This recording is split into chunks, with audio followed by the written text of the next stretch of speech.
So now this meeting is being recorded and we can get started with our intro, and I will drop our agenda in the chat as well as we go over that. Excellent. Thank you so much, Vanessa and Bob, for putting the meeting together for this evening. So I'll go ahead and get started. Good evening. I'm Dahlia Palchik, Fairfax County Supervisor here for our beloved Providence District, which includes the Shreve Road section here in the county. Just want to welcome everyone this evening. I'm very happy to see such a great participation. And your comments, as you know, are very valuable and will help us set the direction for action and change. I do encourage you to ask questions and provide feedback. If you, by this point, I think a lot of us are comfortable with Zoom, but we will be taking questions after the presentations. So feel free to either text them in the chat or hold on until we get to the Q&A section. The goal of this meeting is to discuss the Chestnut Street intersection with Route 7 and to hear from you, our residents. As you know, and many of you I think have been involved with this process, the primary topic is the proposed intersection that's been conceptualized now by EYA Hoffman, who are here tonight, represented by Evan Goldman, for the City of Falls Church project. So as you may know, the actual project is not county property, it is on the city property, but we have been working with our transportation team, with your representatives from Falls Hill, with VDOT and city, to look at what the impact would be here in the Chestnut Street area and the rerouting of the street through what's being proposed in the adjacent commercial property. So I want to thank our county staff, who will be led tonight by Bob Pecora, as well as our FC. He's from Planning and Development, correct? And from Fairfax County Department of Transportation. As you know, in the county, for the most part, we don't own our streets, so it does require quite a bit of collaboration with VDOT. As we engage in the discussion, just want to make sure that we recognize the work put in by our county staff in monitoring the process. I know it started even before my time on the board, and for advocating for our community. So please know that your feedback as we collect it is absolutely shared with this group of decision makers. This is complex in that we have more than one jurisdiction and quite a few stakeholders in the process. We also understand that we don't have direct control over this process. So we will look to VDOT as they finalize approvals of EYA's proposed design. So thank you so much for being here, for your continued interest, and for helping us make it a safe and more accessible area for pedestrians and bikers, in addition to what we currently have. And as you know, in addition to working with us, you are very well represented by Jeremy Hancock, the president of the Falls Hill Association, who's been a key player and partner in our communication and coordination with VDOT, with FC, DOT, with planning and zoning, and with developers and the City of Falls Church. So I believe that Vanessa just posted our agenda. So before I turn it over to Bob for county introductions, just want to let you know that we will have a presentation on the Chestnut intersection with background of how we got to where it is today. A look at the current proposal, keeping in mind it still is not fully approved yet, so we are still in the process of that. And then we will follow that by questions and answers and some other additional updates that are outside the scope of this project, but also related to traffic calming and the Shreve Road corridor. So without further ado, I will turn it over to Bob Pecora for the county side. Thank you, Supervisor Palchik. Welcome, everyone. Thank you again for allowing us to present tonight. I'm going to get my screen started here. I'm going to ask you the standard question. Hey, can everyone see my screen? As soon as I get up. Okay. You guys see my screen that has the title, the slide title? Yes. Okay, great. So I'm also going to introduce, there's going to be a number of people that have joined us from other parts of the county, as Supervisor Palchuk had mentioned, and I can introduce them by name. And as the questions come up this evening, you may hear from them, or I'll call on them to help answer the questions you may have. So just for the record, I am a senior transportation planner with FCDOT. I've been working on the West Falls Church Transit Station Area Plan for about 2.5 years now. Well versed in the Chestnut Street intersection. I've been talking about this with the development team from EYA Hoffman, from Evan Goldman, and for the past couple of years as well. So he's here. He'll be speaking tonight as well as part of this presentation. I have with me Katie Quinn, with me being like here in the virtual room. Katie Quinn and Kathy Lewis from our Department of Planning and Development in the Zoning Evaluation Division. Brian Boteo, who's Planning and Development. He's working with us on the comprehensive plan amendment for West Falls Church. From Public Works, we have Jeff Vish, Chris Wells from our Bike and Ped group, Steve Knudsen from the Residential Traffic Administration Program. Both Bike and Ped and the Residential Traffic Admin Program have their own presentations tonight as well, but they're here to assist with any questions. I have Tim Kutz, who's working with me, and Brian on the West Falls Church Plan Amendment. And then I have Greg Steverson, who is the Deputy Director of Fairfax County DOT.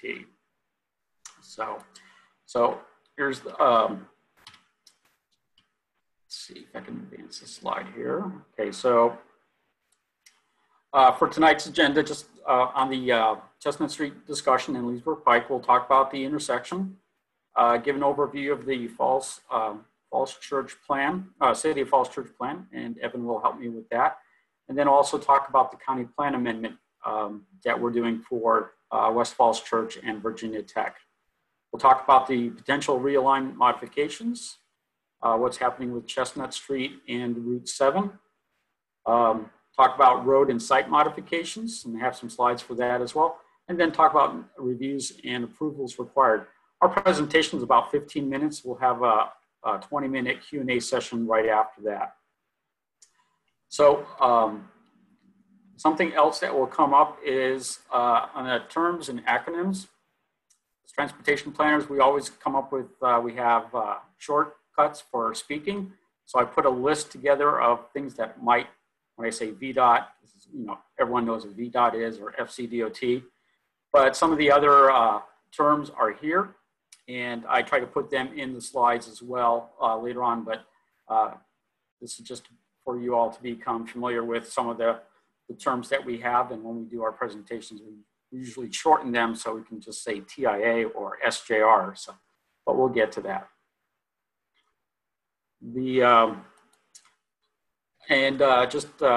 For the existing conditions, I put a couple of maps together, and this is the intersection we're looking at. And I have a green cursor that goes up top. It's the arrow. So we're looking at this intersection here.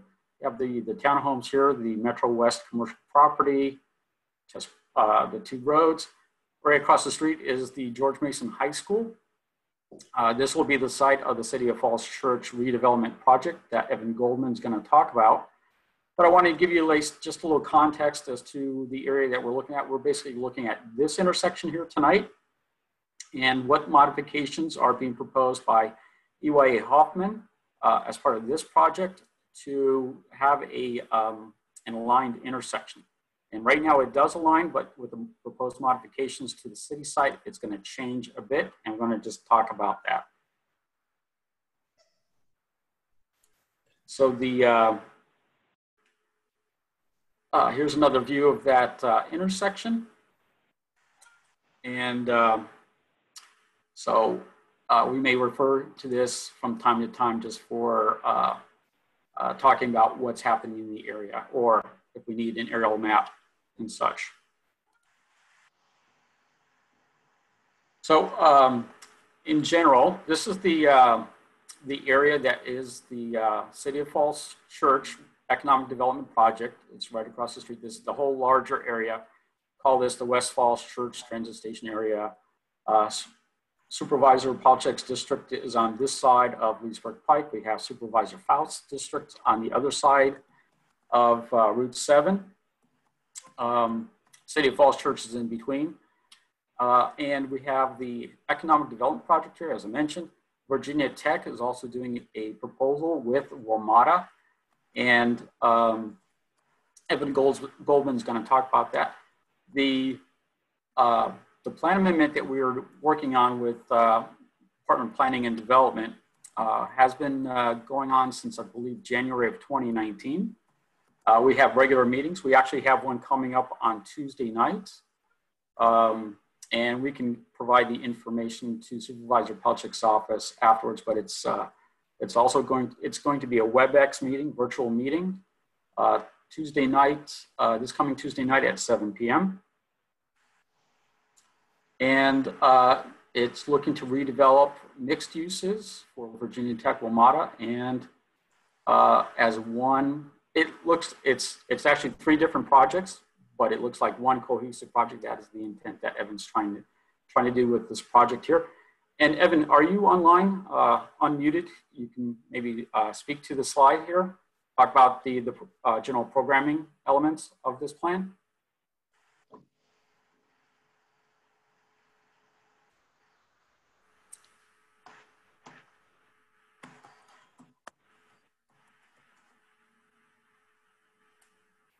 I hope he's unmuted.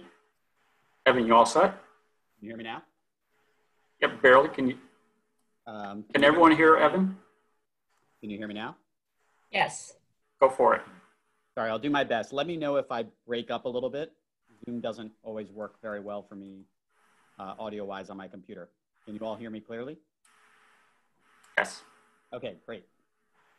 So thank you, Bob, and thanks for the great introduction and describing the process so well. We've been working with FCDOT and both Supervisor Palchek's office and Supervisor Faust's office for the past, probably 2 years on this. So my name is Evan Goldman. I'm a developer with EYA, and our partner is Hoffman Associates. We are jointly developing the George Mason High School site, which is right across from the intersection. And I'll talk you through what that is going to be in a moment. Rushmark is developing the site behind that, the old Virginia Tech site. And EYA, Hoffman, and Rushmark are jointly proposing to develop the WMATA site.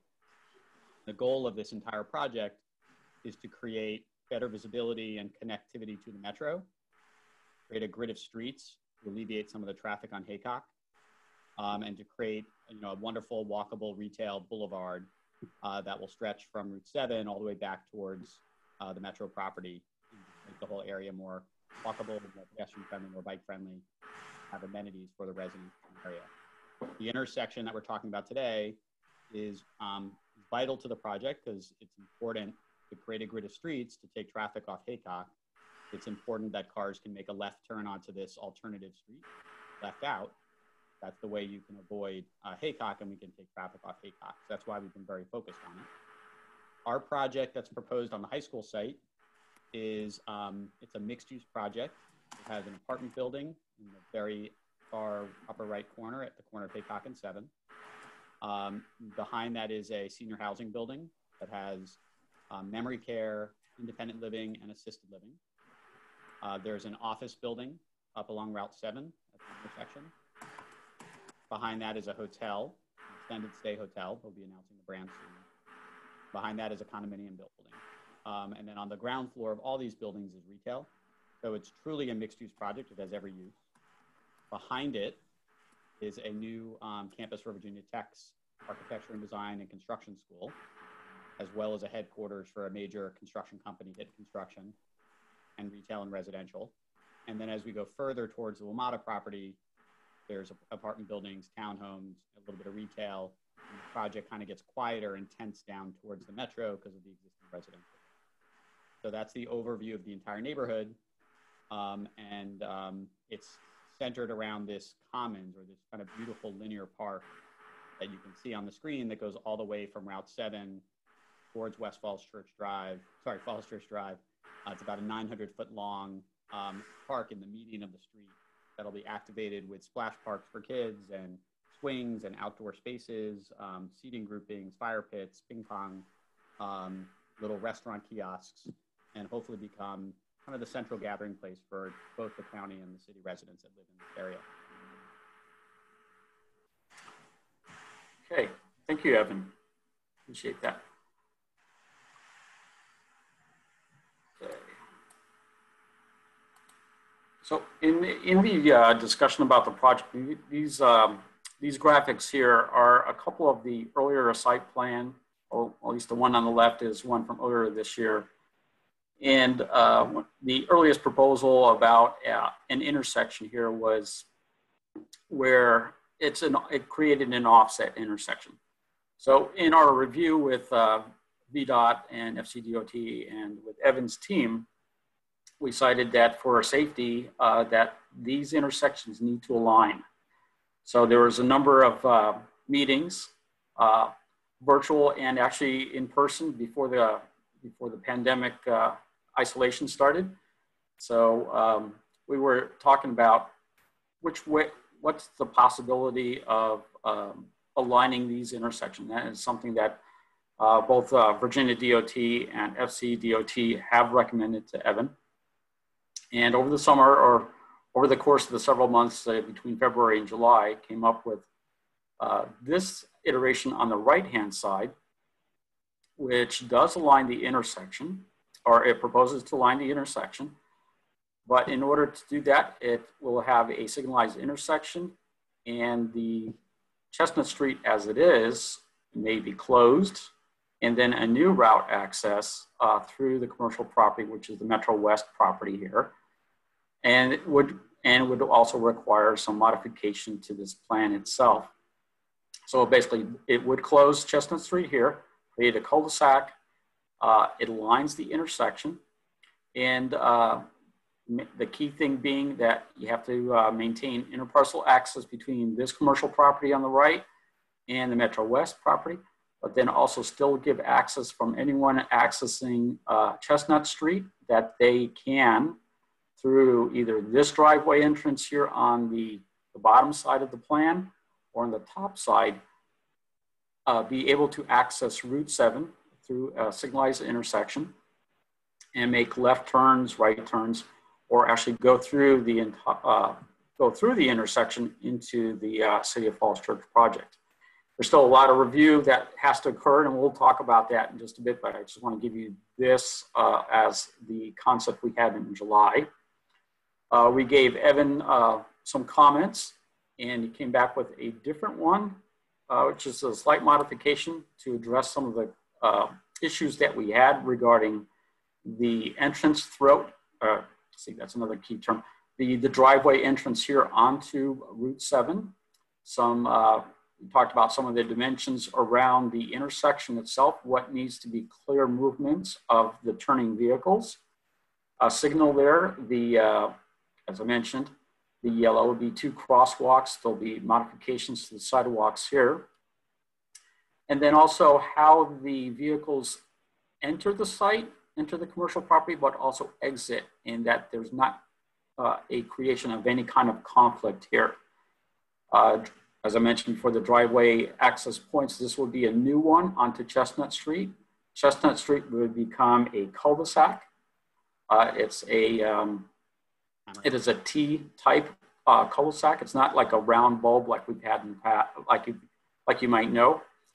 But this creates a new, it's a smaller smaller area that would be impacted, but it's done within the existing right-of-way. And then this entrance still remains here on the bottom side of the commercial property.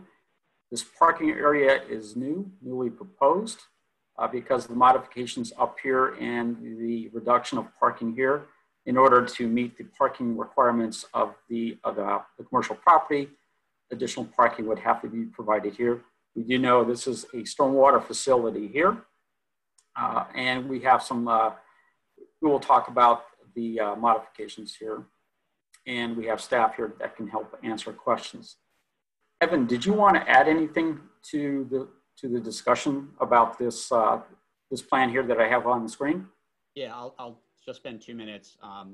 First of all, thanking the supervisors and thanking FCDOT for being creative on this solution. It really was, it's often in cases like this that you come across. Evan, I'm losing your sound a little bit. Oh, really? Can you hear me better now? It's pretty quiet, but it's better. God, it's so weird. I'm sorry. I struggle with Zoom. So anyway, what we did was this intersection has different people on different sides that wanted different things. And so we spent a good amount of time doing outreach. We met with the Falls Hills community as well as with their board and had many conversations with Jeremy. We obviously met with the supervisor's office and FCDOT with VDOT and then also with the business owners that own that retail shopping center there, as well as the one next door. And then we met with the townhome community next door as well. And the goal was everyone had slightly different desires, as is typical. But the commercial property owners, what was critical to them was to preserve the access from Route 7 and ideally to have a traffic light to make it safe to get in and out.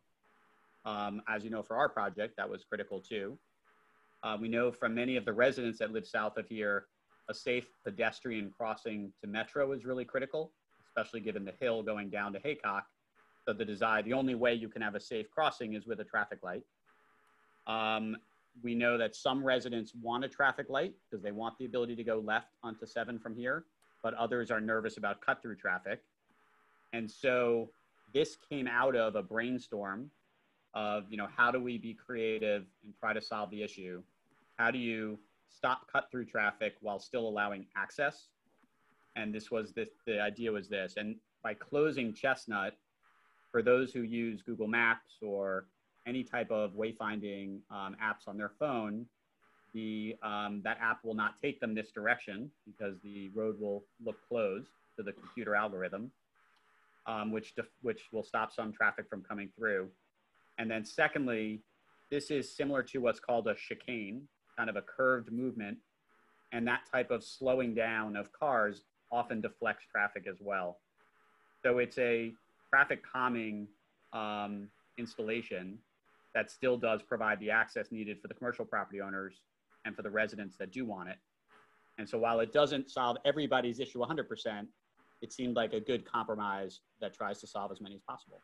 And so we've been very lucky to have creative staff members to work with, and we hope it does ultimately get approved. Okay, thank you, Evan.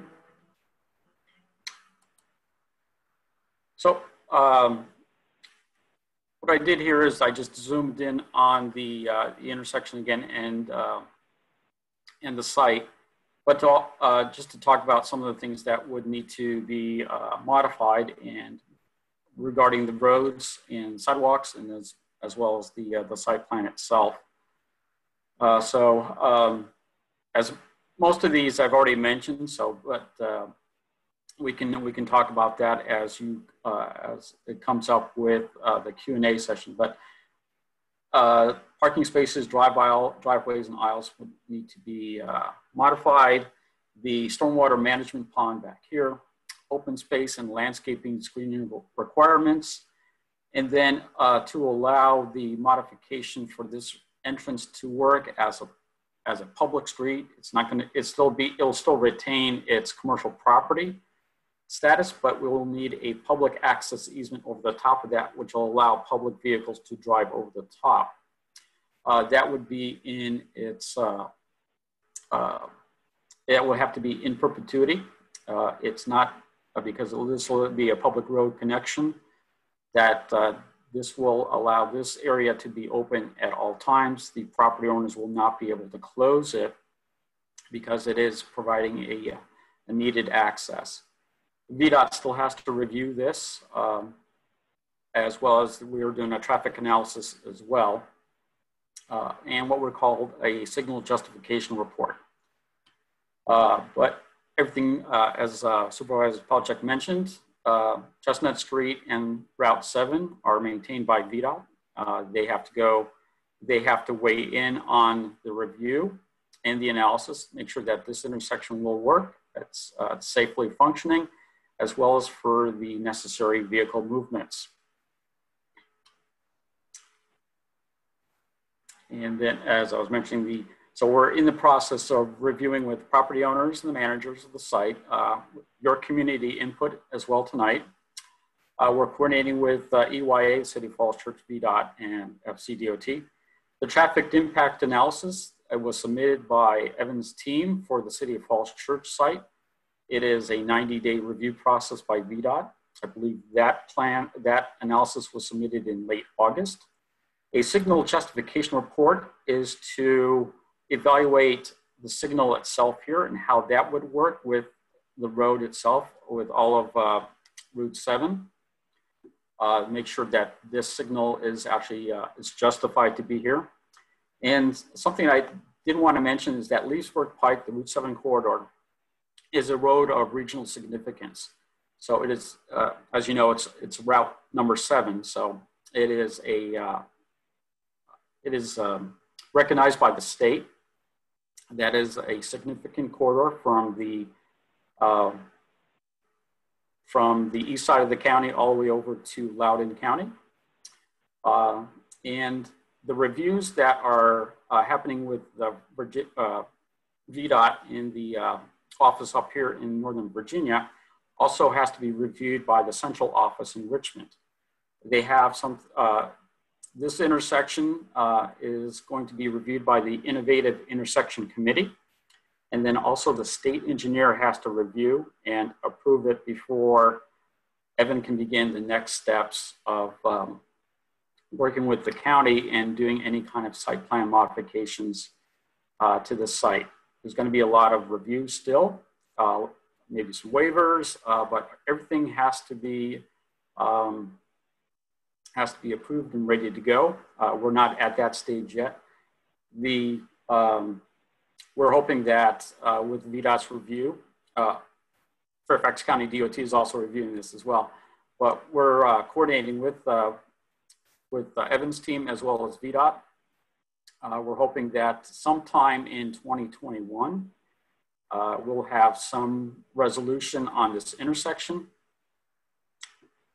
And we'll be able to start looking at what modifications might be needed for the next steps. But these have been identified so far. So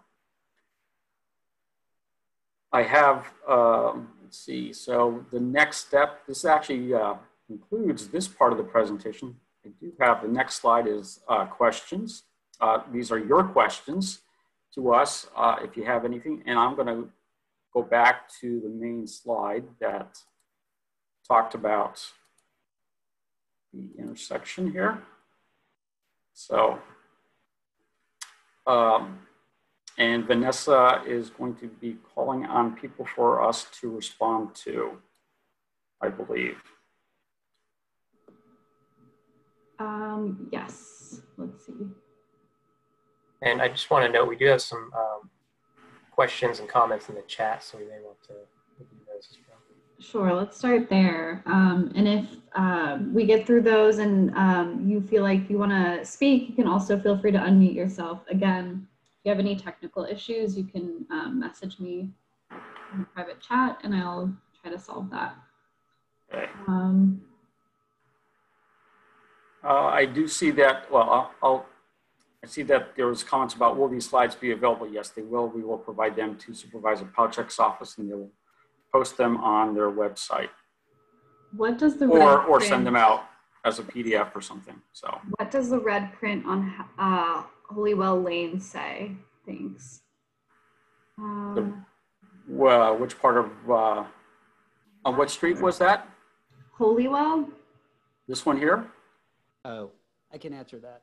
Yes. So that, yeah, that's not related to the street. It's just pointing to. Right, it's pointing to the leader here. Okay, this was illegible.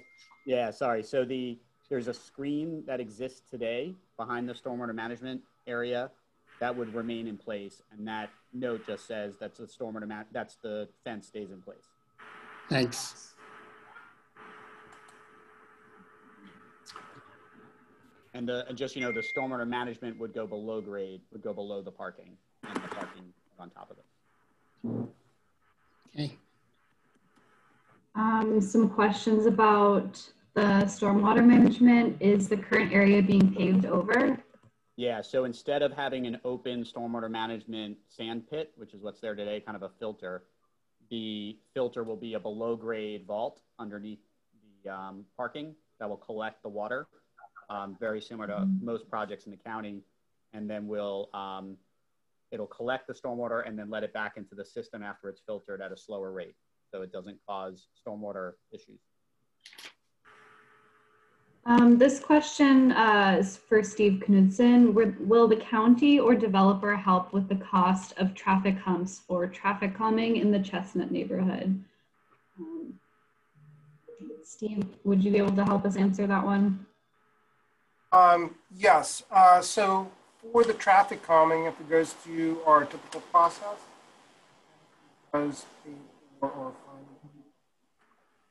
Oh, I think we're losing your audio there. Do you hear me now? Yes. Yes, better. Okay. I was just saying that if the streets successfully go through the process, then all the installation measures are paid for by the county. Yeah, we lost you a little bit there, Steve. Okay. Can you hear me now? Yeah, you might have to just talk directly to that microphone. All right. So all costs for construction of any approved traffic calming devices is paid for by. I'll write it the key point. He said by Fairfax County. Okay. Okay. What is in place to assure traffic to feed into and out of Route 7 rather than bleed into the residential neighborhood? So I can, do you want, Bob, I can take a shot at that and then. Yeah, go ahead, and I can follow up if need to. So it's a good question. So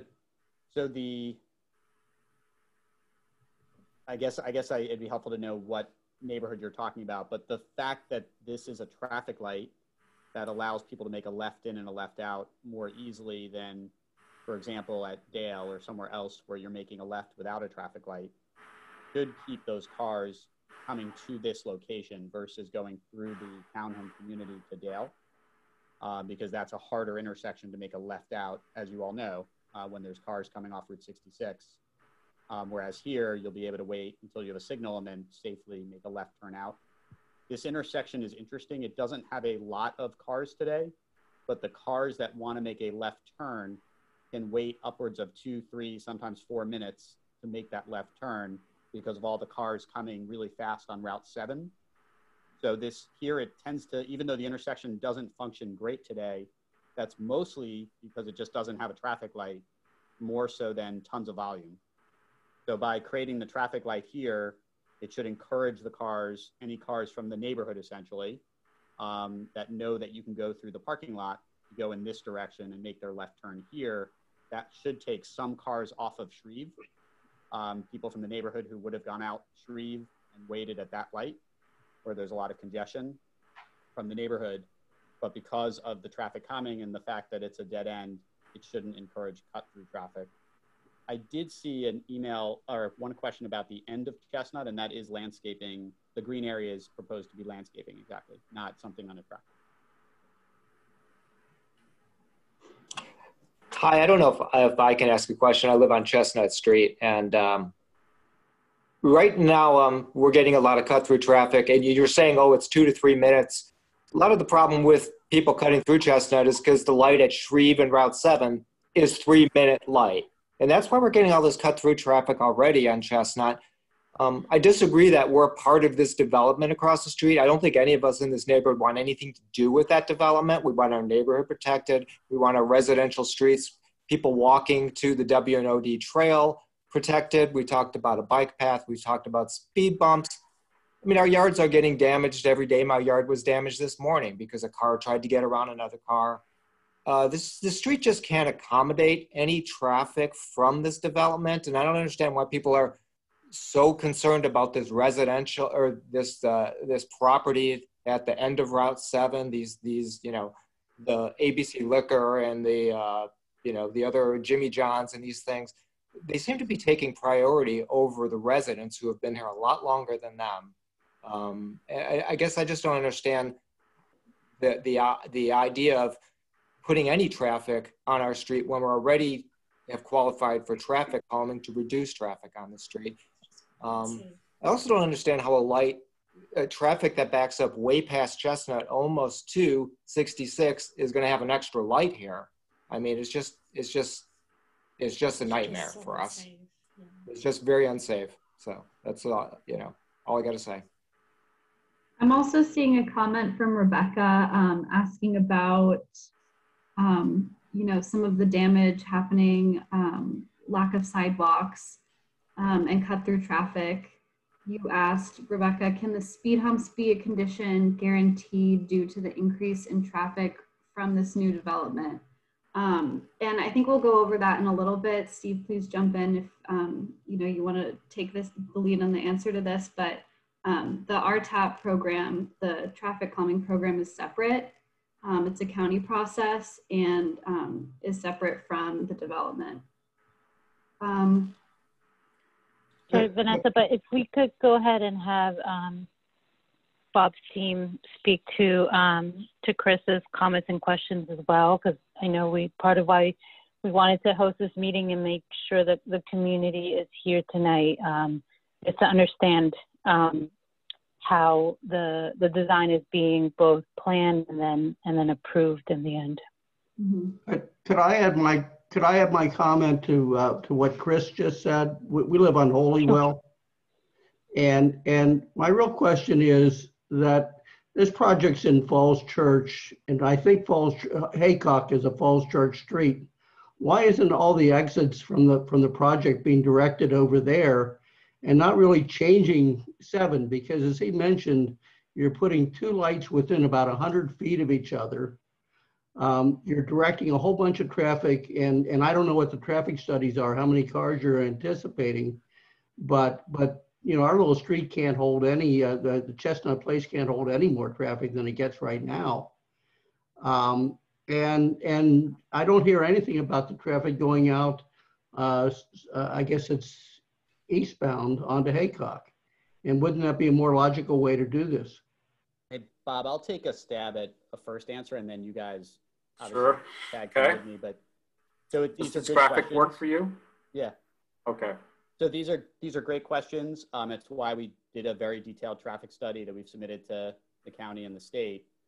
And so the biggest issue that you have, and the reason why Haycock and 7 is so difficult and why you have cut through traffic, is because there's no grid of streets here. So all the cars go to that one intersection. In other parts of the region, sometimes there's more of a grid or there's more side streets that cars can go on. But here, all of the cars have to go to that one intersection. The cars coming off 66 trying to go to Metro, for example, as well as the cars coming from the other side of 66 down Haycock, as well as the cars coming up Shreve. And so from a traffic perspective, even though it seems logical to say, why don't those cars just stay on Haycock? The more cars you put off onto Haycock, and this is whether it's the city project, the Virginia Tech project, or WMATA, the more cars you put off onto Haycock, the worse that intersection gets and the worse the cut through gets. So when you do the modeling, and this is true all around the country, the best way and the most efficient way to actually solve some of the traffic issues is to create a parallel network of streets that cars can go on. And that is what you're currently suffering from. So this extra grid of streets, the fact that you can go around and make an additional left at a parallel street, it almost doubles the capacity of the system and allows more cars to get through it. And that then helps the Haycock and Route 7 intersection get better. Data is being reviewed, but it does show that. So as that intersection gets better, less cars are inclined to cut through the community. And so it actually is a solution. It's a traffic solution. It's probably the most robust traffic solution you can do. And it doesn't always happen that you can create a parallel grid of streets. But that's why this is so important and why the light is so important. So when that traffic light was a right in and right out, for example, and was not a traffic light, the intersection at Haycock and 7 got much worse. And because you guys as a community, especially the townhome community, had no way to make a left out onto 7 other than going to Shreve, you got even more bottlenecked into your community. Now, the best solution would be to put a traffic light right at Chestnut, but that would encourage traffic to cut through on Chestnut. And we heard loudly and clearly from residents that that was a concern, partially because it's an older, very narrow street. It doesn't have sidewalks. It's not appropriate for cut-through traffic. And so by creating this offset to the commercial property instead of on Chestnut, and by closing Chestnut, it won't stop all cut-through traffic, but per the modeling, it does not increase cut-through traffic from where it is today, even with all the development. So the proposal here is not to have tons of cut-through traffic being handled through Chestnut. That's not the proposal. Yeah, so let me add some points about the traffic impact analysis. And that is something that takes a modeling approach for the traffic that's generated by the City Falls Church, WMATA, and Virginia Tech combined, plus the surrounding area traffic to see what the impact is on Route 7 and Haycock Road, the major roads here. And looks at the intersections. So this main intersection here at Shreve Road, Haycock, and Route 7 is the main intersection there. So that as a key intersection on the Route 7, which is the regional road, has to work well. The proposed intersection, in order for it to work as a full movement intersection and to allow pedestrians to cross, would need a signal to allow both the turning movements by vehicles, but also to allow green time or pedestrian crossing time to get into this proposed project. On Leesburg Pike here at Dale Drive, it is a right in, right out, so no opportunities for a left. There's a signal at this intersection here, which is right off the I-66 ramp. This new ramp, this connector ramp, this is going to be directly to the WMATA Metro Station area here. That is under construction today. So that's included in their traffic analysis. On Haycock Road, Evan's team is also proposing an intersection signalized here at Mustang Alley. Another signal proposed here. Falls Church Drive has a signal. And then Metro Access Road also has a signal. So there's this, as Evan had mentioned, Haycock Road functioning as an arterial street, but the parallel facility that's here through the project site will allow vehicles and motors to take the left and use this as a through movement to basically, it would be like creating cut-through traffic on their site. So, but also to helpfully alleviate the traffic that's happening at this intersection. So the analysis that they did, they're looking at future conditions with their development to, I believe, 2030, to the year 2030. And then for the WMATA and Virginia Tech site, I also had them look at the traffic impacts to 2045. So whatever they do for the analysis and then the proposal of mitigations, whether it be signal timing or the extra grid road, we're looking to have an efficient movement of traffic through the area on these two major roads here. So there may be, you still may see some traffic that comes in from your neighborhood because whatever is happening on Leesburg Pike itself, whether they're accessing Dale Drive or they're coming through Chestnut Street. But with the realigned Chestnut Street going into a commercial property, most drivers might see that as this is just getting me to the business, not realizing that I can take, I'm gonna scroll over to this slide. So when they're coming into this intersection here, there's no right turn directly into Chestnut Street, but they'll look at, hey, there's a right turn here, but they may actually forego this one and go right to the intersection at Haycock and Route 7. They can still access Chestnut Street because we want to provide access to the residents and the neighbors on Chestnut Street and into the neighborhood still. You can still access Chestnut Street by going in this movement here. You take the right turn at the signal, go through this little driveway chute, and then back onto Chestnut Street. There was an earlier proposal, I think it was like 2 years ago, by VDOT to close this median here altogether, not allow it, and basically making a Chestnut Street a right in, right out only. But that also would have detrimental effects on the commercial property across the street with the City of Falls Church. What they were looking for is an intersection that works for all the properties in the area, but also it can function on a regional basis. So the concerns that you're having about traffic cut through in the future, that's something that our RTAP program can look at as the project across the city project becomes real or is developed and is open for business. And I think that's a few years out still. Excuse me, Bob. Yeah.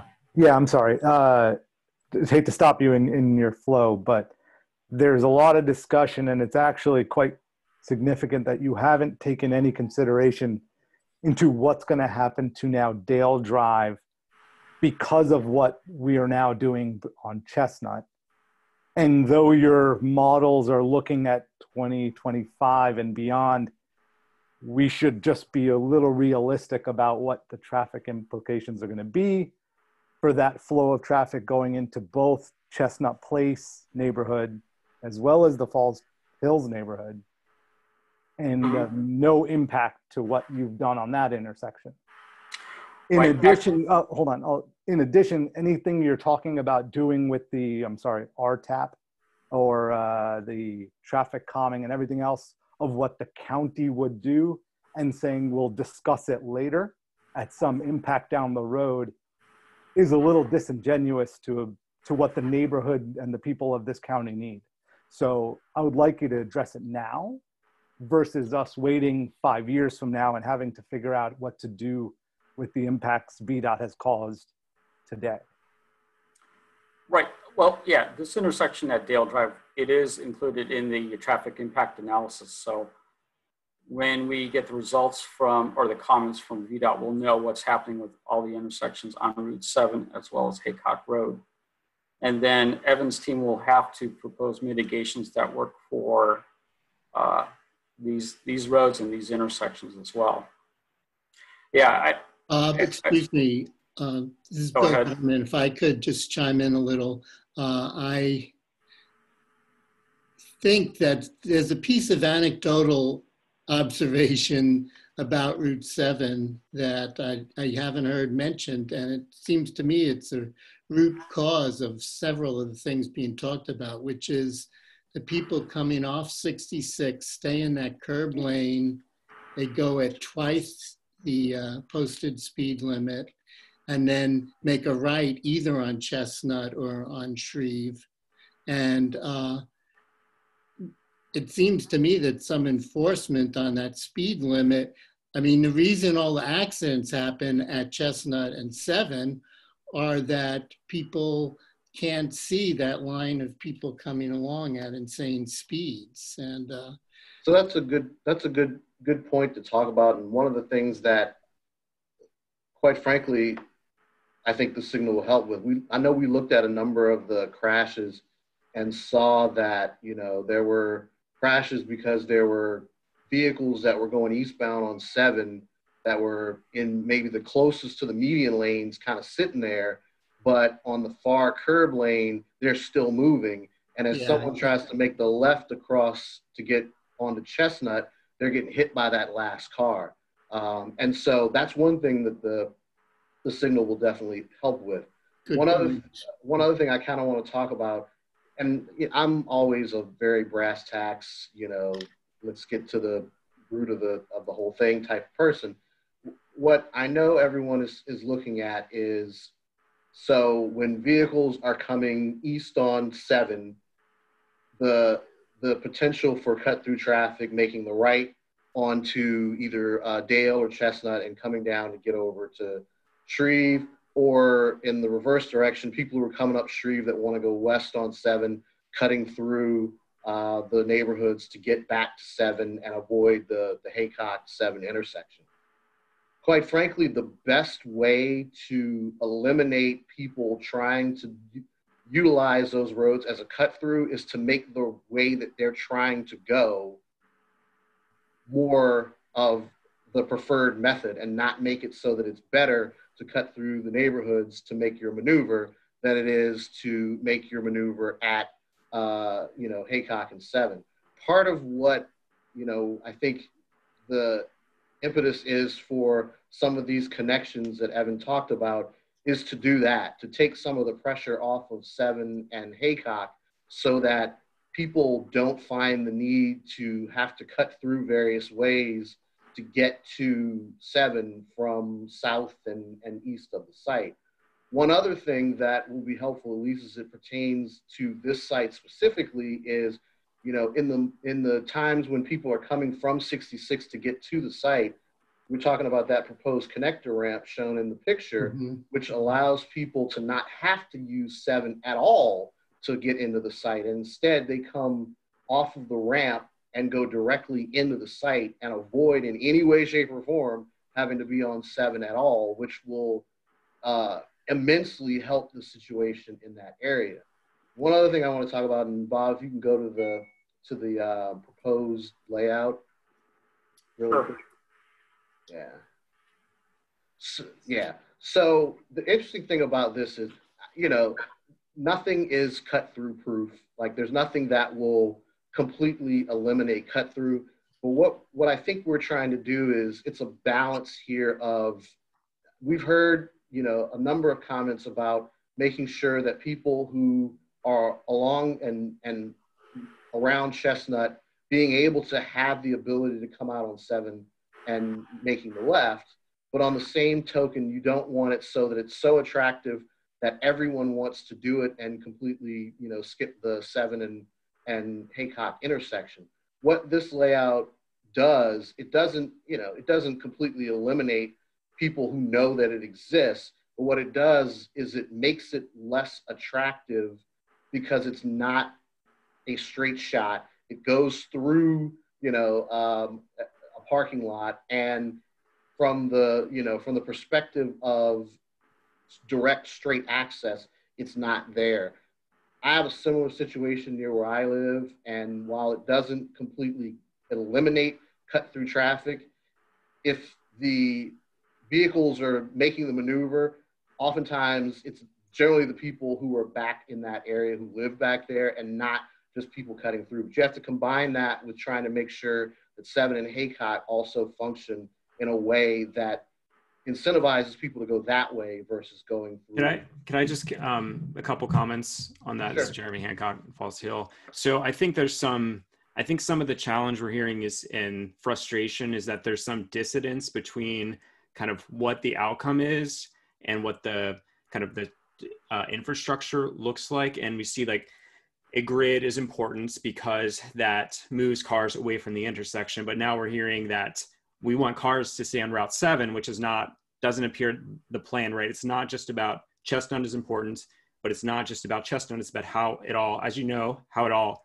works together. And so, as you put lights, we want to make sure that it's pedestrian friendly, but we also need to figure out how that grid works. I understand that the grid is important, but the grid doesn't work unless there's equality between the grid. And so if you're moving cars on Route 7, and there will be more cars in our neighborhood, there's no doubt about it. If you put a traffic light, there will be cars, and there's a balance that we have to do, right, between pedestrian access. We want people to be able to get to the metro, and we want to reduce those barriers, but we also have to address the issue of there will be more cars around this development. And I know that that's an issue that you're studying, but they're moving into neighborhoods that don't have the infrastructure that can handle it. And so we have narrow roads with no pedestrian infrastructure put in place, with already fast cars.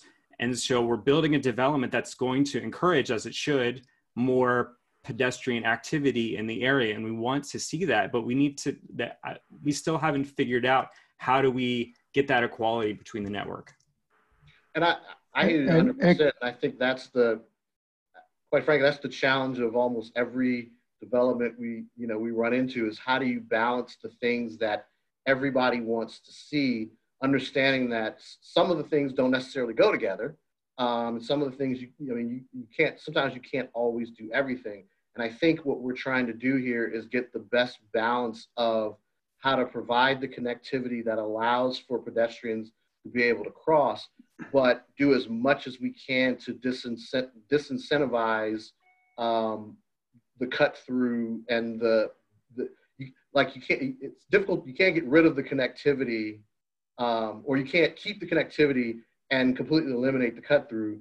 But on the same token, you can't eliminate the connectivity and also have people be able to do what they need to do. And so I think what we're trying to do is come to a solution that provides for that connectivity that you're talking about, provides for that pedestrian access, provides the crosswalks, provides the ability for the people who do live back there to not have to sit at an intersection and potentially have safety concerns, but do the best we can to structure a roadway network that disincentivizes people from trying to cut through the neighborhood. Number one, because it's not as direct of an access, but also number two, because we've done work on the property itself to provide an improved intersection at Haycock and 7, so that rather than feeling the need to have to cut through areas to get to where they need to go, they're able to use the intersection that they're supposed to be using, quite frankly.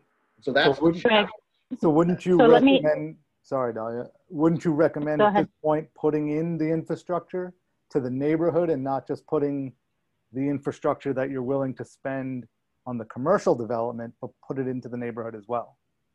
So Nick, I don't want to interrupt you. I just, I think what I'm hearing, I know we're getting a lot of good questions. And when we said later, it's the next part of the presentation. So I do think if we can get the section of the intersection, because we are simultaneously working with the SCDOT process on traffic calming. And so we do have that. I know there are still outstanding questions, and the ones we can't answer tonight, we will come back to. But absolutely, I think that's why we wanted to make sure we have our team here from Active Fairfax and from traffic calming. So if we could shift to that so we can get their presentation, and then we'll come back to the questions. And I do want to clarify, I meant to when we started is, since I came into office and hearing a lot of the concerns around this, understanding that the community was, wanted to have more of an input and feel more heard. So we did host this, and we are hosting this meeting tonight. I did want to manage the expectation that we are not the final decision makers. And so some of the questions we've gotten about creating a dead end or just the right in, right out, unfortunately, when we make a case, sometimes VDOT still gets to say no. So we are hoping, and we have been working with you and with the county to try to find the best possible solution, understanding it's a compromise with both Dranesville District and Falls Church City through this. So if we could get to that, because I do want to make sure people know this process that we're also working on with the traffic calming.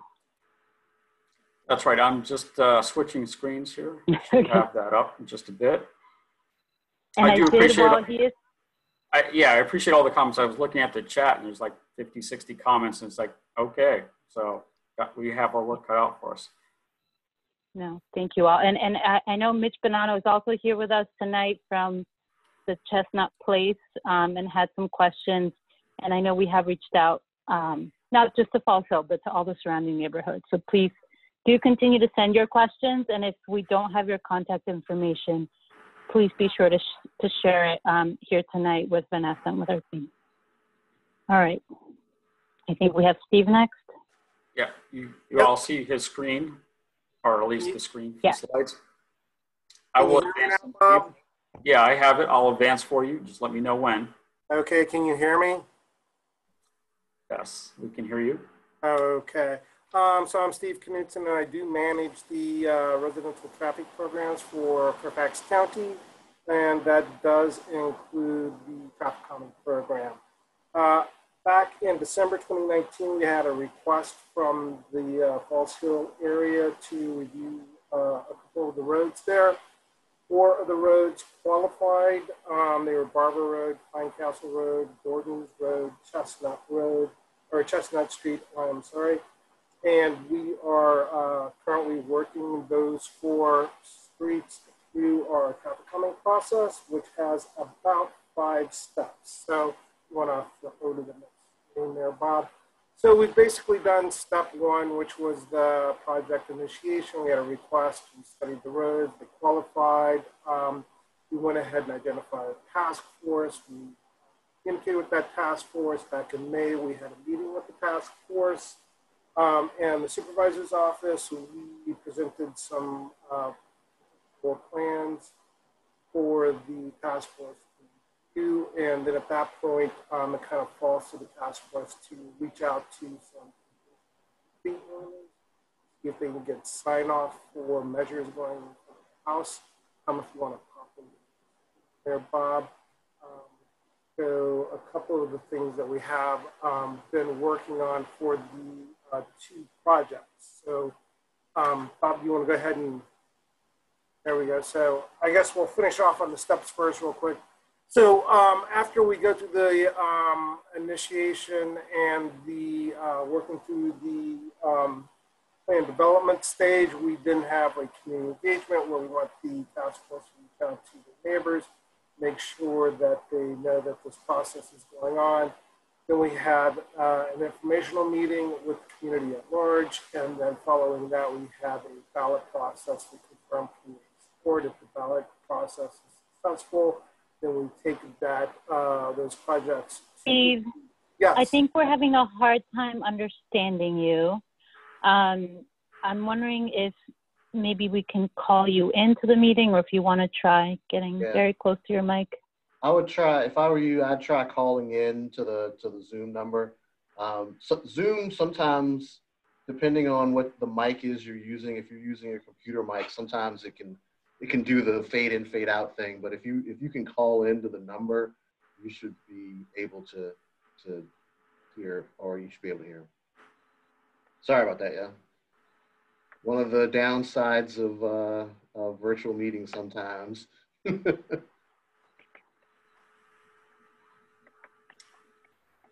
Yeah, just so Vanessa, when he does call in, you might want to mute his microphone on his laptop.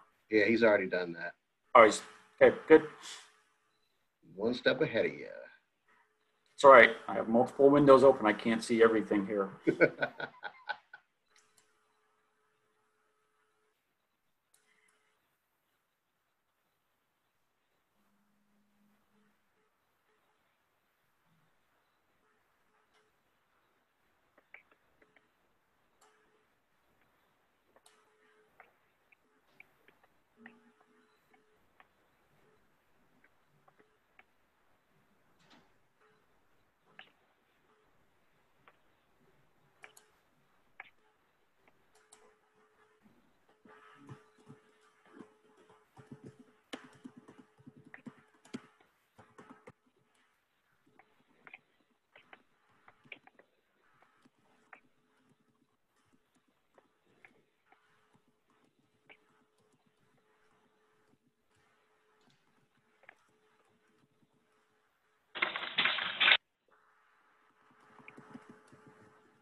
As we're waiting here for Steve to get on, something I read in the comments was the traffic study, was it done pre-pandemic or post-pandemic. The traffic counts, I believe, were completed last year in 2019 before the pandemic started. That was included in their traffic analysis. Traffic's not quite to 100% yet because there are still people staying at home or working from home. So the counts were done before the holidays last year. That's probably the best time to capture, let's say, before the November, December holidays. So that way the numbers are at the peak levels as they were before the pandemic started. So that's part of the analysis. So, Chris, one quick question, Bob?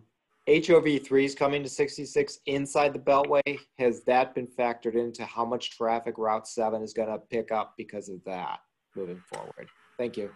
HOV3, oh, the other high occupancy vehicle lane? Yes, currently it's HOV2. Inside the Beltway, it's going to HOV3. And with like the $40 tolls from our area to the DC, people are going to be taking Route 7. They're going to be avoiding that toll. Yeah, I don't know I don't know when that is coming online. Greg Steverson, if you're still here, do you know when that might come on? I'm sorry, what was the question? Well, the HOV3 is going to come online soon, and that will impact Route 7 traffic. Has that been accounted for in the traffic analysis? Is that correct? Is that the question? Yes, that's the question. It's going to dump a lot more traffic because of the high tolls there already. We're already seeing some traffic, but once it goes HOV3, you're going to lose couples like ourselves who can take 66 without paying $30 to $40 to go to work. So it's I don't know. I'm not sure if I don't know if the study necessarily tried to develop a volume of traffic that would divert based on the hot lanes. Evan might know the answer, but I don't think that. I don't think his study did that, but Evan, you can chime in if you know it. It's a very good question. Thank you.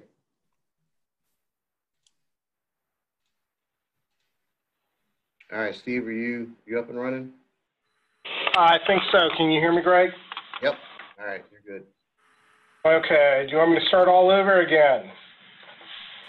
So back in December 2019, Fairfax County received a request to study a couple of roads in the Falls Hill area for the traffic calming program. 4 of the roads did qualify.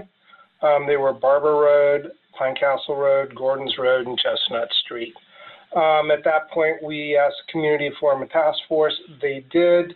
Fairfax County DOT came up with a conceptual plan, and in May, at a meeting with the task force and the Providence District Office, we presented some options to the task force, which is basically step 2 of the 5-step process for traffic calming. So after we had some discussion over the locations, it then fell to the task force to reach out to the homeowners of property that was adjacent to the locations identified for the traffic calming measures and have them sign off on a form that we have, which is basically the step that we're currently at with all 4 roads that have qualified. Bob, if you want to flip over to the next page. So after we get sign off on all of the locations that we want to move forward with, we then have some community engagement or outreach. So basically that entails the task force informing their neighbors that this process is going on. We generally will have a community informational meeting where we will walk through the process and show the community what is being proposed. If everything goes well at the community meeting, we then move on to step 4, which is a ballot process. Basically, we have identified a ballot area for the 4 roads, which are grouped together in 2 different projects.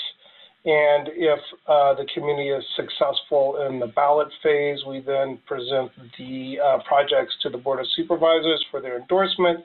Once we receive their endorsement, we then send it off to DPW for installation. So that's basically a nutshell cover of our process. If you want to flip over to the next slide, Bob, this is the draft plan for Gordon's Road and Chestnut Street. We do show 3 locations here where we feel that measures can be implemented through this process. We're still waiting for sign off on those locations.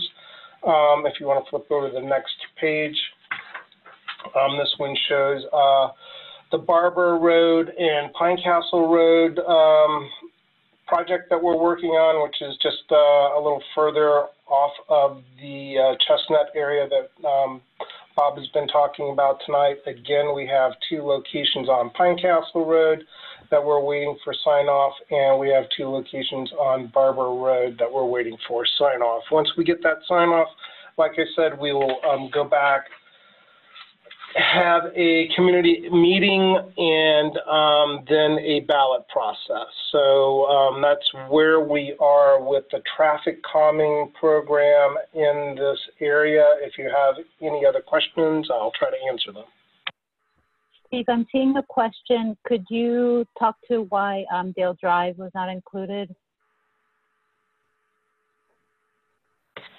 Yeah, it did not meet the qualification for the program.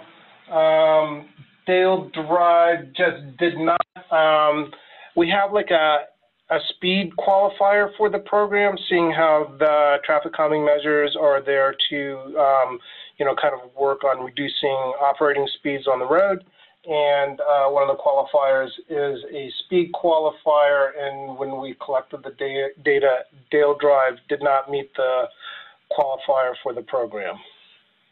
Is it possible it could qualify in the future? It is, and if the community requested it, we would go out there and count it again at the earliest time we can fit it into our schedule.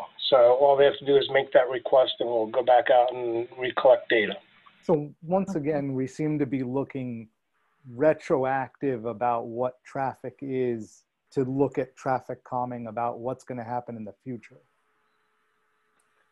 Are we not, you know, I know your process is your process, but it seems your process doesn't look to development. That's correct. This is a retroactive. This is to address existing conditions. So it isn't to, it's generally not applied to new development, and it is just used to deal with existing conditions. I see a question coming in from Mitch Bonanno, who, I'm sorry, Mitch, it sounds like was not aware of the study. Do we know if Magpie and Holywell were studied as well? No, it was just the 5 roads that were originally requested. I'm not sure if Magpie Lane is actually a state-maintained road. It doesn't look like it is. It looks like it might be private. That is actually correct. They are private roads, so that may answer the question of why. Steve, I saw a question. Someone mentioned not seeing something to sign off yet on Chestnut. Could you explain again what the signatures are for at this point? Yes, I can, Vanessa. So basically part of the process is we identify locations where measures can fit through our program. And on the map that Bob currently has up, we've identified 3 locations, and we've called out the addresses that are immediately adjacent to those locations.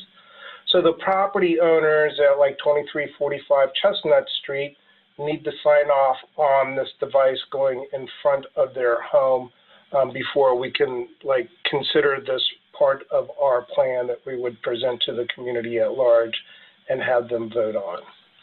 So it's basically an adjacent property form. So the property owners at 2345 Chestnut, and then also the homeowners association for Chestnut Place, because they have the area, they maintain that area across the street from 2345, need to sign off on this form for us to consider that device for that plan. And the same goes with the other addresses that are called out in the 2 other call out boxes. Do you think that covers it, Vanessa? Yes, thanks. Yes, I have a Steve, question. I don't know if this is for you. Is this your department that looks at limited access hours for some of our streets? We do have a cut-through restriction program, and it can be applied. And that generally will be, you know, time of day turn restriction, which I'm assuming that's what you're asking about. And it is a very difficult and challenging program, and it does have some pretty high qualifiers for a road to become eligible for turn restrictions. Can you hear me? Hello? Yes. Yes, sorry, Go I ahead. have a question. We have a lot of problems on Magpie Lane right now, and that's before any construction is done.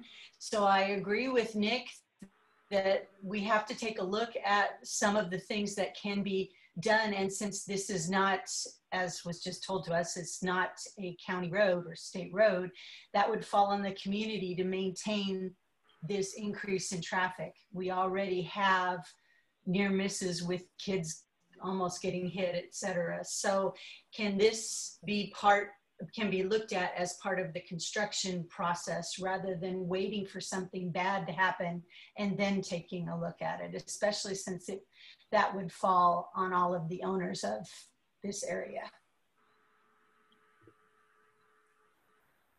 Evan, are you here?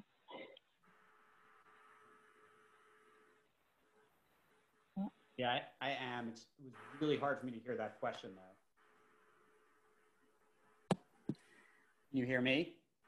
Yeah, so it sounds like Magpie is and Holywell, I believe, are both privately owned roads by that community association there, which means that they cannot be constructed by the county or the state. And they would really like it to be considered, knowing that this project will bring quite a bit more traffic right across the street there. Yeah, so I'm happy to, we've been in touch with the board of your community a number of times. We've had a series of meetings with them. I'm happy to continue to talk and figure out if there's something that makes sense. Great. Thank you. And thank you for the question. And I think this is for Steve. We're kind of tag teaming here with Vanessa from Rebecca.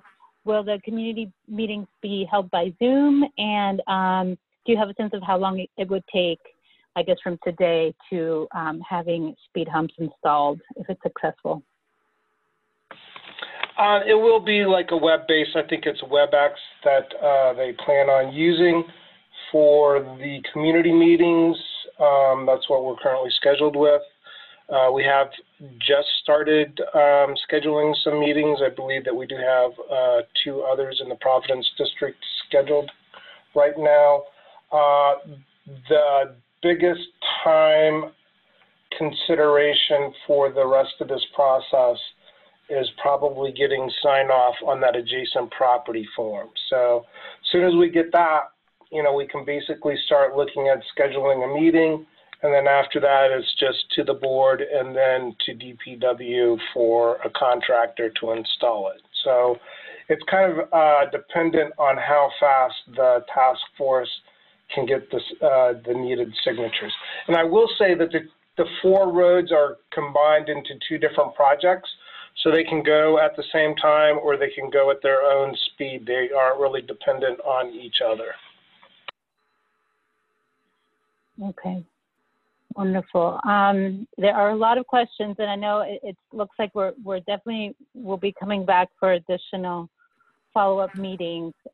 We do have our folks here tonight from the Active Fairfax project. I don't want to throw us too far off the rails, but I I guess if you all wanted to share a little bit about the current study, because I know there are a lot of questions about walkability and bikeability, about what we are looking at for active Fairfax, which is keeping our pedestrians and cyclists safe. So part of the challenge here is that we do have not just two jurisdictions and 2 districts, but quite a bit of change, growth, and the trails here that we're trying to protect together.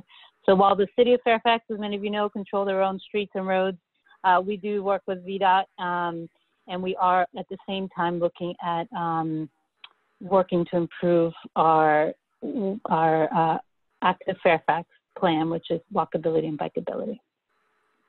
Sure. Thank you, Supervisor Palchik. This is Chris Wells.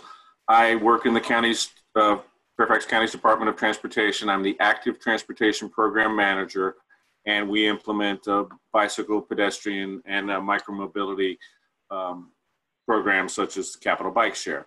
The Board of Supervisors in 2002 established a pedestrian program, and since then, we have been lucky as a jurisdiction that we have been able to use a combination of federal, state, and local funding, totaling $536 million towards pedestrian, bicycle, and bus stop projects. Unfortunately, the reality is that that's not enough. We're a huge county and an old county with older neighborhoods such as your all's that don't have sidewalks. So the commitment from staff and from the board is serious, but still challenged by economic realities. The 2 things I was asked to mention briefly tonight, I don't have a prepared presentation, was in your neighborhood, the Shreve Road Corridor Study, and then countywide, as Supervisor Palchik mentioned, the Active Fairfax Transportation Plan. The Shreve Road Corridor Study, which you may be aware of, is being conducted by VDOT in response to the tragic pedestrian fatality that occurred, to determine ways to slow speed on Shreve Road. Shreve Road is considered an arterial in the VDOT system, and so it naturally therefore carries traffic from the Route 29 corridor over to the Route 7 corridor, where you all live. That study has come up with concepts such as roundabouts and chicanes, which are bulb outs and changes to the road alignments, some narrowing of the roadway, entrance features such as an entrance sign to help folks in the median to both narrow the road and help folks understand that it's a residential area.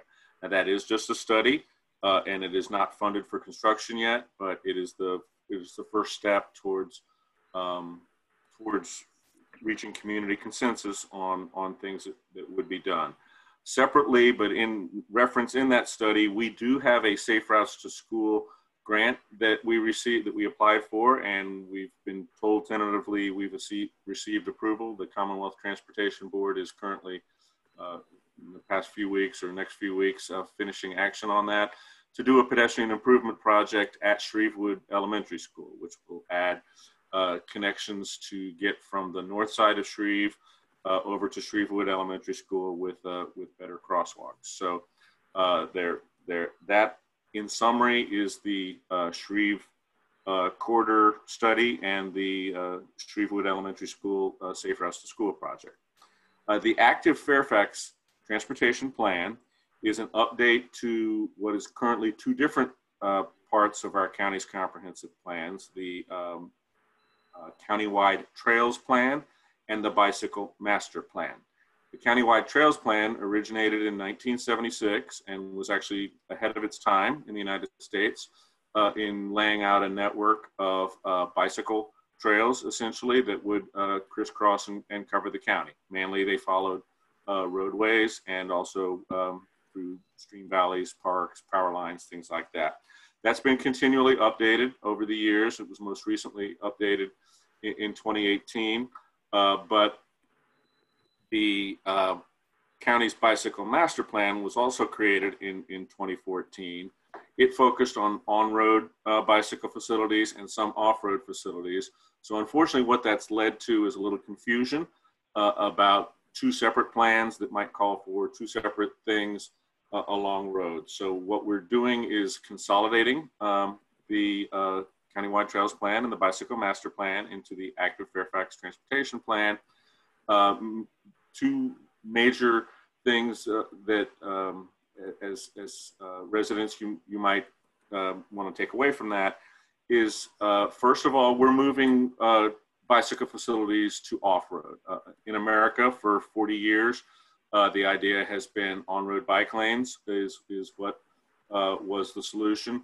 But what we've learned is that only comfortable cyclists only a certain type of cyclists feel comfortable riding next to traffic. And unfortunately, that has not led to a lot of adaptation of bicycle use for commuting. And we're also focusing on not business commuting trips, but how you could run errands, how you could go to the store, go to school, go to the parks, go to church by bicycle. So what we know is that a large part of the portion of the population, approximately 60% of the population, would be interested in riding a bicycle if it was safer. And so we're moving from on-road facilities to off-road facilities or buffered facilities. The other aspect of interest to residents is a systematic pedestrian safety plan. As I've said, the board has been serious about pedestrian safety since 2002 when the pedestrian program was created, but it's really just been staff in the department and VDOT doing positive steps, but we've never had a pedestrian plan for the county. So the systematic safety plan will come up with policy guidelines such as, should we have crosswalks on all four legs of signalized intersections, things like that we've been working towards, but then we can put to the board to endorse as policy. So that's a countywide effort. So in your area, of course, it will probably just focus on the major roads, the arterials, collectors, so on and so forth. The one thing I would say to some of the chat questions about sidewalks in your neighborhoods, one of the biggest challenges we have as a county in retrofitting sidewalks in older neighborhoods is that it affects people's front yards when we do that. So beyond the fact that funding might be a challenge, it's really important that we have neighborhood community support, and in particular community support from the people whose yards we need to run the sidewalk along, because it's obviously going to be a change to what you're used to. You have what I would call a ditch section neighborhood. And so there would be impacts to the front yards adjacent to the street. And so what we've often told communities such as yours in the past is that the ability to work as a community, to talk to your neighbors, to help your neighbors understand how important pedestrian safety is to you, so that when if a project could be funded, that that the people who the properties whose yards we actually need to cross are willing to work with us as a county. Of course, people are compensated for any land rights that we would need and other damages. But if a property owner is adamant that they don't want anything to do with a sidewalk project on their property, that really puts the county in a tough position where we typically would not use eminent domain on a residential homeowner to build a sidewalk. So that community consensus, that community bonding, so to speak, is important. So I thought I would mention that in addition to the two subject areas that I was asked to mention. Thank you.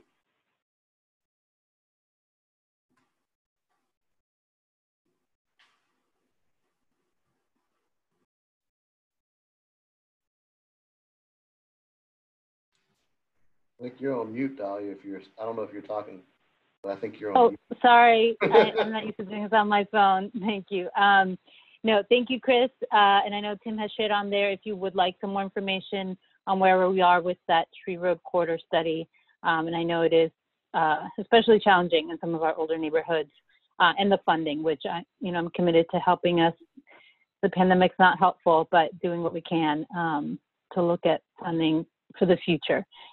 Bob, do you want to go ahead and help us circle back to both upcoming meetings that are scheduled? If people agree, it sounds like we are, I think we would like to have some follow-up meetings. But if you could share the November meeting as well as the timeline for where you are and where VDOT is with the Chestnut project. Oh, you're muted now, Bob. Your turn. Of course. There we go. One time I mute myself. Yeah, thank you, Supervisor Palchik. The West Falls Church Plan Amendment Task Force is, as I mentioned before, we're having a plan text meeting this coming Tuesday to talk about land use planning for the WMATA and Virginia Tech sites. But on November 17th, which is the following, in about a month's time, we're going to talk all transportation. We are scheduling that for November 17th at 7 p.m. It will be a WebEx meeting. At that meeting, we're expecting to have at least by the first round of VDOT comments on the cities project, as well as the WMATA and Virginia Tech projects. Fairfax County comments will also be included in the discussion.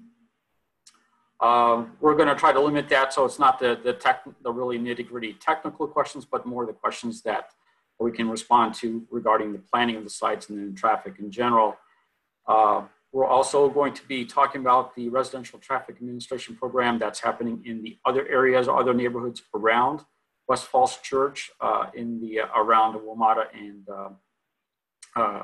and the Virginia Tech site. So there's a number of other neighborhoods that Steve Knutson's group has been looking at and doing other traffic calming studies. And then we'll also have... Do we have the link for that already? Sorry to interrupt. Do we have the link or not yet? Let's see, Tim Kutz, can you provide the link to the, on the group chat to the planning department's webpage for West Falls Church, please? Thank you. Thank you. And on that will be the, I don't think the November 17th meeting agenda is posted yet because we haven't even written it yet, but the WebEx information is up there usually a few days before the meeting starts. You can always go back and check that website for more information. There's also other information about the past meetings we've had about the project, and the last 3 or 4 have been recorded on WebEx, so the videos are there as well. Hey Bob, make and to Supervisor Palchik, a recommendation, and appreciate making those meetings accessible, and now that they're recorded, it's even better. We can go back and more folks can watch those, and SCDOT has been great about sending those out and being responsive to questions. One of the challenges that we have is that it's a very Drainsville focused and specific task force, and now that those meetings are online, it's difficult to engage and ask questions in that process. And so I would just kind of ask and encourage you, and it sounds like maybe we need some more meetings here, but any opportunity that this community has to talk about that and have that discussion outside of the task force would be helpful. Right, and that's where I was going to go to. Okay. We can work with Supervisor Palchik's office to have continue this discussion. And maybe even like of all the comments that we received tonight, is come back and talk with you about that and go through the comments, and then also invite back Evan Goldman from EYA and some of the other staff folks here, so we can try to address all the comments you have regarding the traffic in the neighborhood behind Route 7 and to the north of Shreve Road.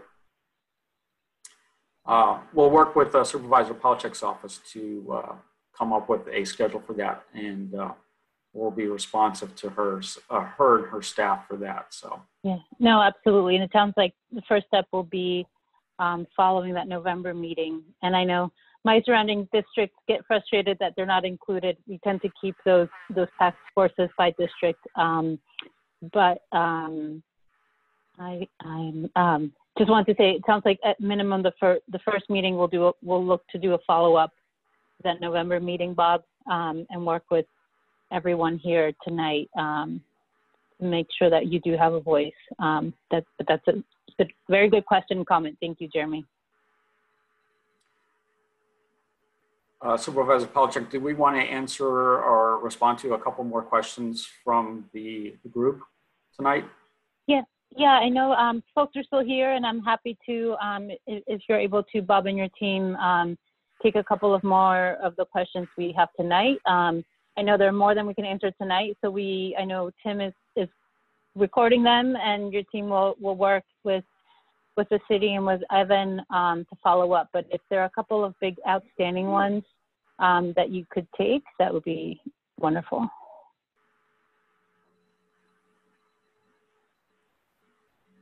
And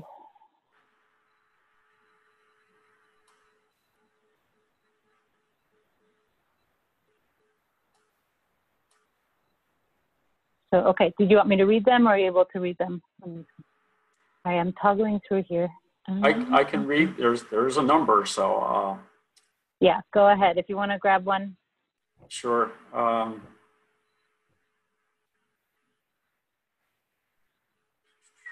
Let's see. Yeah, some of the, I'm reading through the ones about speed humps. I'm scrolling back to the topic of Chestnut Street. Yeah, or is there someone on the line who maybe posted a question that would like to ask it? You can go ahead and unmute. Yeah. Someone, Supervisor, you just mentioned about the trip counts on Chestnut Street with the city project. I believe on the, this is going from memory, that under VDOT's guidelines or their trip generation for the entire state, that they estimated about 1,000 vehicles per day traveling on Chestnut Road. That would have been included in Evan's traffic impact analysis. His model would project forward, and I don't have that number, as to how many vehicles are coming out of Chestnut Street or will be coming out of Chestnut Street in the future. We can share that. This is Evan, sorry. I don't have that data right in front of me, but we did submit it, so we're happy to share that. Right, we can forward that out to the supervisor to pass on to the group. Okay, that would be great, thank you. Since I do, go ahead. Since Holywell and Magpie are not part of the city or the state, does that mean that they weren't included in the traffic measures as well when you talk about the number of passenger or the number of cars on Chestnut? Does that mean that the whole Chestnut Place area was not taken a look at? It would be counted towards the traffic that comes out onto Chestnut Street. So the volume of traffic movement on Chestnut, if it's coming out of Holywell or on the other side onto Dale Drive, it's counted on the public street. But what they also do is EYA's traffic consultant looks at trip distribution, a technical term, of how the trips are coming from different roads and what percentage is going which direction, and coming from which direction. So that's a trip distribution part of the analysis. Each intersection has a certain percentage and a volume, and that is included in your traffic impact analysis. So we can provide the maps, or at least the tables that Evan's team has produced for the existing conditions as well as the future 2030 conditions. Which is, Evan, I just want to also mention the timeline of your projects, but I'm going to first mention again that the VDOT review process is about a 90-day process. We're anticipating the first round of comments from VDOT in the next week or two, hopefully, this is for the City of Falls Church project, as well as the Signal Justification report. The comments about the WMATA and Virginia Tech site, we're anticipating probably the end of October, early part of November. That's when we have those comments, we will probably discuss those with the task force at the November 17th meeting. But I wanted also to ask Evan about the timeline of when the projects that you have at the city and WMATA Virginia Tech might be coming online. Just to give a sense to the communities when these projects will go live. Sure. Yeah, thank you, Bob. So the high school site would be the first project to happen, the redevelopment of the high school, I should say. And so that is scheduled to start construction at the end of next year and last about 2 years. So that project would open in 2023 or 2024. The Virginia Tech site would be the next one about a year later. And then the WMATA site would probably be 6 months to a year after that. And the goal is to get all the roads, all the infrastructure in as quickly as possible for the 3 sites combined. And so that's why the timing is so critical. And one of the things that's unique here, unlike some projects of the scale, you often have a lot of the same use. And so it takes 15, 20 years to build the project and the infrastructure comes over time. But because there's such a mix of uses being built here, the lion's share of it can all get built within the first 2 phases by 2025 or so. So the infrastructure gets in, the alleviation of traffic at Haycock and 7 starts, and the development occurs so that there's not extended construction. Okay. Supervisor Pelchik, I did see a comment here that talked about the stormwater facility. This is from Carol Dexter, reading off the comment here. And Jeff Fish, he is still on our call and he works for Public Works. He can help respond to this as well as Evan can. I answered that, Bob, I answered that with her and then she's. Okay, never mind. So. Bob, I see that Chris reposted his question. So there was discussion of making Chestnut one-way south where it narrows, as well as adding a bike path, which would connect the new proposed entrance to the WNOD trail. Is this still on the table? So the part of Chestnut Street that does narrow down, it is a 1-lane road, but it looks like 1-lane road, but it functions as a 2-lane road. That's something that I don't believe we've discussed fully to make it a 1-way street south. That was maybe an earlier discussion regarding the intersection that before it became a 4-way intersection at the commercial property. As far as adding bike path, there would be right-of-way needed, or because we still would need to maintain vehicle travel through it. Chris Wells, if you're still there, the bike lanes that are on roads and to maintain traffic flow, what would be the needs for something like that?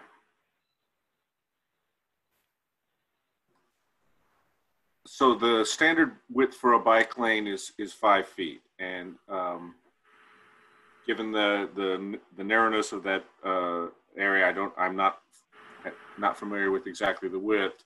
It would also be a possibility that we could do what's called sharrow markings. Sharrows indicate that it's a shared facility between the bikes and the vehicles, but it's really going to depend on what the decision is with traffic, car traffic. Thank you, Chris. A couple questions related to this. I don't know if we've answered it. I know we shared it in the map. One was around, currently, as we know, 66 dumps right to this area. Can you just share briefly what is being done to help address some of that 66 traffic? Yeah. And then, sorry, and then Bob, if you could go back and just explain the process on what it would take, both to look at a one-way road in the future. The one-way road for Chestnut Street. Mm-hmm. again, that would be a discussion with the community group or with the neighborhood. Get your comments on that. But we would have to talk with Virginia Department of Transportation, as well as our own traffic engineering staff. If the traffic is flowing into the neighborhood only, but not out, then we would have to do a traffic study to look at where the traffic would be going to the other streets, if it's impacting the other streets in the neighborhood. So if it's one way south or into the neighborhood, then Dale Drive may bear a little bit more traffic going through or have additional traffic going through trying to get out onto Route 7.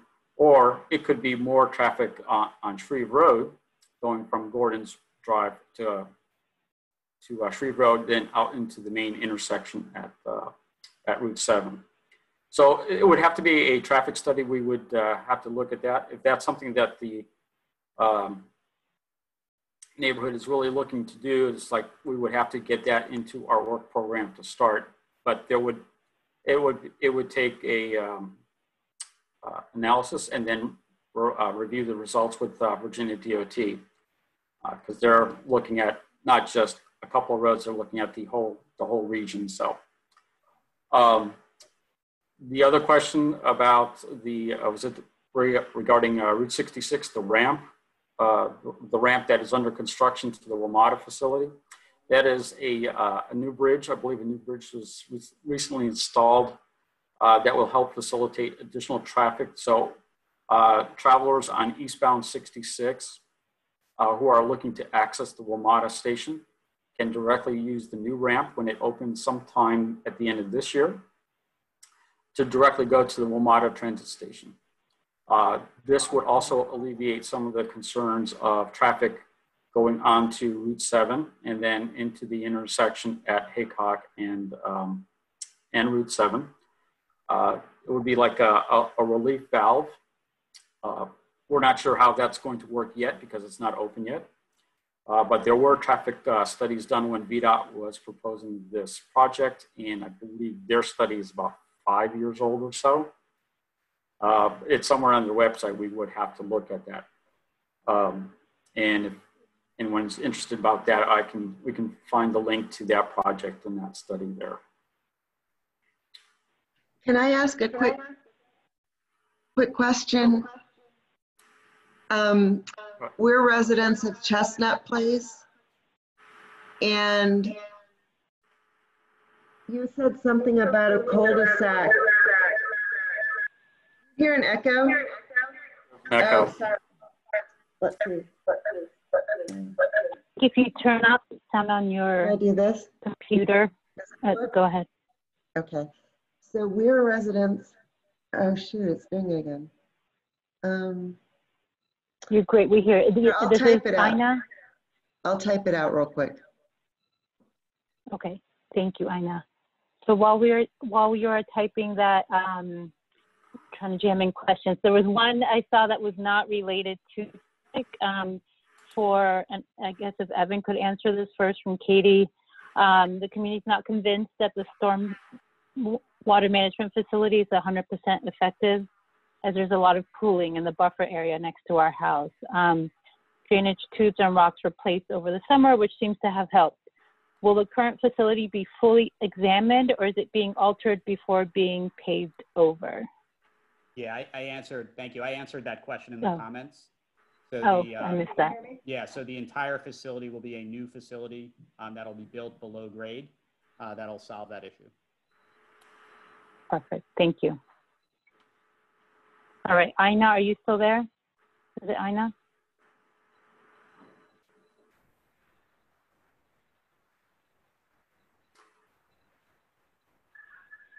Okay, so I will read it out for you. When you say there will be a cul-de-sac at the end of Chestnut, does this mean we can only leave the Chestnut Place neighborhood to Route 7 and no more access to Gordon, to Shreve? If you could speak to that, and also if you all could address, my understanding is that this also changes the way Waze works. So I don't know if Bob or Evan are answering this, if you could address both of those. Sure. I can start, Evan, and then you can talk about the Waze application. So the cul-de-sac is only, if you can see the screen now, is only at this part here on Route 7. You will still have access to Gordon's Gordon's Road onto Shreve. So the proposed modifications are only at this part of the intersection here. Chestnut Street will still remain as Chestnut Street here onto Gordon's Road. Evan, you want to speak to about the mapping programs? Yeah, I'll say in addition to that, not only will you have access onto Gordon's and Dale like you do today, but you'll also have access through the parking lot of the shopping center through an easement out to Route 7. So whereas today, if you want to make a left turn on Route 7, you're sitting at Chestnut and there's no traffic light, in the future, you'll be able to be at a traffic light and more easily make that left turn. But because Chestnut is a cul-de-sac, it's not actually a cul-de-sac like a traditional circle. It's just a dead end. It's called a hammerhead or a T-head, where you can back out and turn around, but it's not an actual circle. That's why this may be confusing. But the apps that are used for traveling by car would recognize this as a dead end and wouldn't send cars down this way, because they won't recognize shopping center as a route to cut through. But you as a local resident will know to do that. And that way you get access in and out the local community, but it should stop some of the cut through traffic. Thank you, Evan. I think we have time for one final question I see from Carol, and then we can close up and talk about next steps. Additional parking spaces are being provided on Chestnut, which we see here. What will be done to prevent parking along other areas of Chestnut? Sorry, those spaces are there today. There's nothing being changed there. It's just being left the way it is today. We showed those spaces because at one point, we didn't think we'd be able to fit all of the retail parking on the retail property, but we were able to do that. So in the latest design, the Chestnut Street will stay the same way it is today. Yep, and since it is a public street, anyone can park in the street unless there is a residential traffic program limiting, but it's only by like a pass or something like that. I think the FCDOT has that program, but it will only be by permit only. But right now it's a public street, so anyone can still park in the street. So Bob, as far as you know, the street would still be eligible if the residents would like to have that, our parking program? That's correct. Chestnut Street will remain as a public street. It is not being proposed for private. The only private property here would be at the driveway entrance. This is like it's private property, but a public access easement will allow any vehicle to travel over the top of this driveway. So the public access easement will be for, it's not been drawn out, but we're estimating it will be for both this driveway entrance here up to this area here. Not sure, Evan, if we're looking at doing anything with this one here to allow travel all the way through the site, through the commercial property drive aisle. But I believe we're just focusing on this area here for a public access easement, which will give full access to folks in their vehicles from the neighborhood, as well as coming in from the other directions as well. That's right, Bob. So the public access easement is exactly where Bob showed it, but clearly you can also drive through the parking lot to get out as well. Okay, thank you. Bob, if you, I don't know if you're sharing, if you could unshare, just want to make sure, oh, thank you. And first of all, I just want to thank all of you for joining us tonight. I do want to thank I know our team has been working, Vanessa and Mike on my team have been working with a lot of you, including, I believe, Mitch from Chestnut Townhomes, Jeremy from Falls Hill. We did share this information with the Chestnut Townhomes, Falls Place Townhomes, Highland Estates, and Falls Hill. And I want to make sure if there were other communities that, if you are here and you have not received this information, if you're with us tonight, we have your email. We'll make sure that you are able to join us for the future meetings. I know this has been a challenging multi-year project, but we are here to help ensure that we are working with FCDOT, VDOT, Drainsville, the city, and all of you to help make this, you know, have the best impact and the least mental impact, right, on our community here. So I just want to make sure that we are aware of that November 17th meeting, and that please be encouraged to attend that. And we will work to schedule, oh, I'm losing my power, no. Schedule a follow-up meeting with all of you. I think as Bob mentioned, it is about a 90-day process for VDOT to approve these projects. So all of your comments that you shared tonight, as well as any that you want to continue to share with us, will be shared with FCDOT and with VDOT. And they really do make a difference already in helping ensure that we're protecting the community from the impact of possible cut through and other impacts. So just want to thank all of you. Thank you, Bob and your team for being here tonight. I know we're getting a few more questions still coming in. Feel free to put them in the chat or email us, providence@fairfaxcounty.gov. If there are others who would like to have individual conversations with us, please reach out. I know that Mike and Vanessa and I have been having conversations, and we're happy to have more and to connect you with Bob and Evan and their team directly. So with that, again, thank you for being here.